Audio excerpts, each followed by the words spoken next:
शावाना की तौबा। बसरा शहर में एक निहायत खूबसूरत औरत रहती थी। उसका नाम शावाना था। वो ना सिर्फ हुसीन थी बल्कि उसकी आवाज भी बहुत अच्छी थी। इसी वजह से लोग खुशी या गम की कोई महफिल उसके बगैर मुकम्मल नहीं समझते थे। वो गाती और नौहा करती थी और हर मजलिस में बुलाई जाती थी। इसके पास बहुत दौलत जमा हो गई थी। वो कीमती कपड़े और जेवरात पहनती और बड़ा अमीराना रहन सहन रखती थी। एक दिन शावाना अपनी रूमी और तुर्की कनीजों के साथ कहीं जा रही थी। रास्ते में हजरत सालेहुल मरी रहमतुल्लाह अलैह के घर के करीब पहुंची। आप एक परहेजगार और अल्लाह वाले आलिम थे। आपके घर में लोग बैठकर आपकी बातें सुनते थे। आपके बयान से लोगों के दिल नर्म हो जाते और वो रोने लगते। अल्लाह के खौफ से उनकी आंखों से आंसू निकलने लगते। जब शावाना ने घर से रोने की आवाजें सुनी तो हैरान होकर बोली, यहाँ रोना पीटना हो रहा है और मुझे खबर भी नहीं दी गई। उसने एक लौंडी को अंदर भेजा। वो अंदर गई और हालात देखकर खुद भी रोने लगी और वापस ना आई। फिर दूसरी और तीसरी को भेजा, वो भी ना लौटी। आखिर में चौथी गई तो वो वापस आई और बताया, बीबी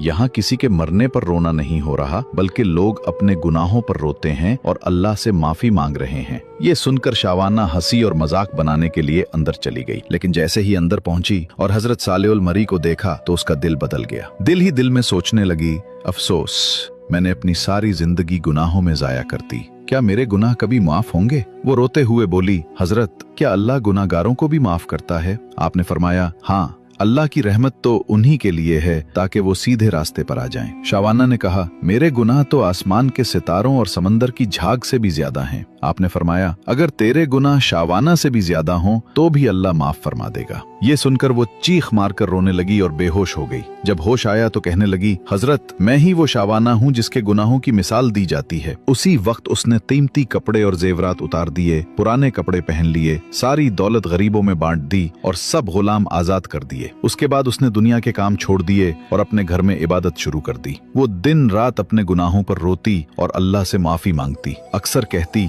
ए अल्लाह, मैं कमजोर हूँ, तेरे अजाब को बर्दाश्त नहीं कर सकती, मुझे माफ कर दे, मुझ पर रहम फरमा। यूं उसने 40 साल इबादत में गुजारे और अल्लाह की बारगाह में रोते रोते इस दुनिया से रुखसत हो गई।